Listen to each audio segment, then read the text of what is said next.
এখন অনেকেই বাঁধাকপি আর খেতে চাচ্ছে না। বাঁধাকপি খেতে খেতে মুখটাও ভালো লাগছে না। তাই নতুন স্বাদের বাঁধাকপি আজ আপনাদের মাঝে নিয়ে আমি চলে আসলাম। খুব অল্প সময়ের মধ্যে এই রান্নাটি করে ফেলতে পারবেন। আর ভিডিওটি খুব ছোট, আপনারা স্কিপ না করে পুরো ভিডিওটি দেখুন। গ্যাসে ভাত বসিয়ে এই রেসিপিটি বসিয়ে দিন, তাড়াতাড়ি হয়ে যাবে এবং ভাত দিয়ে খেয়ে নিতে পারবেন। আর অল্প খরচে অল্প সময়ের মধ্যে অল্প উপকরণ দিয়ে এই বাঁধাকপির রেসিপিটি এত ভালো হয় যে মাছ মাংস এর মধ্যে লাগবে না। একটা ছোট্ট বাঁধাকপি দিয়ে আপনি অনেকটাই এই রেসিপি করে নিতে পারবেন। অনেকের বাড়িতে বা অনেকে এখন বলছে ধুর আর বাঁধাকপি খেতে ইচ্ছা করে না, কিন্তু তাদের কাছে এইরকমভাবে করে দিবেন, দেখবেন বলবে যে পরের বারেও এরকমভাবে করুন। কারণ একঘেয়েমি খাবার কেউ খেতে ভালোবাসে না।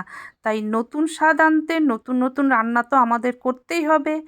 যারা ভিডিওটি দেখা শুরু করেছেন, লাইকটি এখনও দেননি, ঝটপট করে লাইকটা দিয়ে নিন। আপনাদের একটা লাইকে একটা ভিডিও কিন্তু ভালো হয়।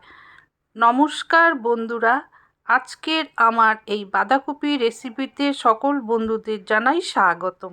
আপনারা ভিডিওটি দেখুন এবং ভালো লাগবে। আর বাঁধাকপি খেতে কারা কারা পছন্দ করেন এবং একঘেয়েমি যারা বাঁধাকপি খেতে চান না, তারা এই বাঁধাকপিটি এরকমভাবে রান্না করে দেখুন। আমি এখানে একটা ছোট্ট বাঁধাকপি নিয়েছি, দেখুন এই সাইজে। এটাকে ভালো করে ধুয়ে কেটে নিব। তবে কাটাটা আমি এখানে দেখাচ্ছি না, কিভাবে কেটে রেখেছি সেটা আপনাদের দেখাচ্ছি, তাহলে ভিডিওটি বড় হয়ে যাবে।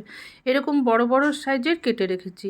ভালো করে ধুয়ে এর মধ্যে জল দিয়ে সামান্য একটু লবণ দিয়ে আমি 5 মিনিটের জন্য এটা ভাপিয়ে নিব।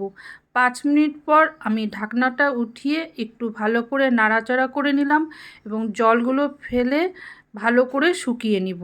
মানে আমি একটা ঝাঁঝরি থালার মধ্যে জলটাকে ঝেড়ে দিয়ে ভালো করে বাঁধাকপিটা রেখে দিলাম। এখন কড়াইয়ের মধ্যে আমি সামান্য সর্ষের তেল দিলাম আর কিছুটা রসুন ফোড়ন দিলাম, কালো জিরা একটু দিলাম। রসুনের সাথে কালো জিরার গন্ধটা খুব ভালো লাগে। আর রসুন যারা দিবেন না নিরামিষ দিনে কিন্তু করতে পারেন। এখন লাল লাল হয়ে গেছে, আমি কিছুটা কাঁচা পাকা টমেটো দিয়ে দিলাম, তবে বেশি কাঁচা হলে খেতে বেশি ভালো হয়। আমার কাছে এরকম ছিল, সেগুলো দিলাম। এখন বাঁধাকপিটা আমি দিয়ে দিলাম। এগুলো দিয়ে একটু ভালো করে নাড়াচাড়া করে নিব। তবে বাঁধাকপি একটু বড় বড় সাইজে করেই কাটবেন, ছোট ছোট খেতে অত ভালো লাগে না। আর তাছাড়া এটা খুব তাড়াতাড়ি গলে যায় দেখবেন, তার জন্য একটু বড় বড় সাইজে করে বাঁধাকপিটা কাটবেন। এখন এর মধ্যে দিয়ে দিচ্ছি আধা চামচ হলুদ, সামান্য একটু লঙ্কার গুঁড়ো আর স্বাদ মতো লবণ। এগুলো দিয়ে এখন খুব ভালো করে এটাকে ভেজে নিচ্ছি। আর এটা খুব বেশি নাড়াচাড়াও করতে হবে না, একটুখানি ভালো মতো নাড়াচাড়া করে নেবেন, তাতেই হয়ে যাবে। কারণ পাতুরি তো তাড়াতাড়ি সব কিছু হয়ে যায়। দেখুন কালারটা আস্তে আস্তে চলে আসছে, আর এরপরে কালারটা আরও সুন্দর হবে। এখন আমি দিয়ে দিলাম সর্ষে বেটে রেখেছিলাম, সেটা আমি দিয়ে দিলাম। তবে সামান্য আমি একটু সর্ষে বাটা দিলাম, তার মধ্যে একটু জল দিয়ে, আর দিয়ে দিলাম কয়েকটা কাঁচা লঙ্কা। সর্ষে 1 চামচ আমি বেটে রেখেছিলাম, সেটাই দিয়ে দিলাম। সর্ষের বদলে আপনারা পোস্তদানাও বেটে দিতে পারেন, তাতেও কিন্তু খেতে ভালো হয়। এখন আমি 5 মিনিট ঢাকনা লাগিয়ে রাখলাম। 5 মিনিট পর আমি ঢাকনাটা উঠালাম। আমার অনেকটা এগিয়ে গেছে বাঁধাকপিটা, যেহেতু ঢেকে দিয়েছিলাম। আর কালারটাও খুব সুন্দর চলে এসছে। হলুদ ছাড়াও এটা ভালো হয় খেতে, তবে একটু হলুদ হলুদ রং হলে পরে দেখতেও ভালো লাগে। আমি অনেক সময় হলুদ ছাড়াও এই রান্নাটা করি, যখন শুধু পোস্ত বাটা দিয়ে করি তখন। এখন আমি গ্যাসটা বন্ধ করে দিচ্ছি, সামান্য একটু আমি সর্ষের তেল দিয়ে দিলাম। যেহেতু পাতুরি একটু সর্ষের তেলের গন্ধ থাকলে ভালো লাগে খেতে। এখন আমি আস্তে করে অন্য পাত্রে নামিয়ে নিচ্ছি। পুরানো বন্ধুরা তোমরা তো আছোই, আমাকে সাপোর্ট করো এবং আমার রান্নাগুলো দেখো, ভালো ভালো কমেন্ট করো। আর যারা নতুন বন্ধু হয়েছো তারাও আমাকে সাপোর্ট করো। তোমাদের সাপোর্টে এত দূর এগিয়ে এসেছি, আগামী আরও দূর এগিয়ে যাব তোমাদের সাপোর্টে। আশা করি আপনারা আমার সাথে থাকবেন এবং ভালো ভালো রেসিপি দেখতে থাকুন।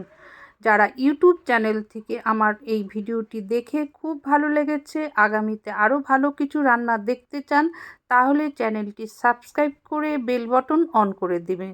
তাহলে নোটিফিকেশন যাবে এবং এসে ভালো ভালো রান্না আপনারা দেখে শিখতে পারবেন।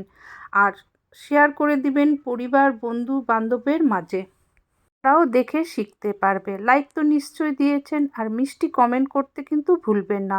আর যারা ফেসবুক পেজ থেকে ভিডিওটি দেখছেন, দেখে রান্নাটা ভালো লাগলো, তাহলে ফলো করে দিবেন। লাইক তো নিশ্চয়ই দিয়েছেন, শেয়ার করে দিবেন আত্মীয় স্বজন পরিবারের মাঝে, তারাও দেখে শিখতে পারবে।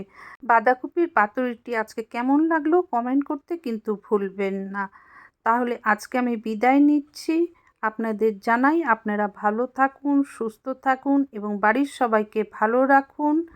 আমি আগামী দিনে আবার ভালো একটা রান্না নিয়ে চলে আসব ঠিক সময়।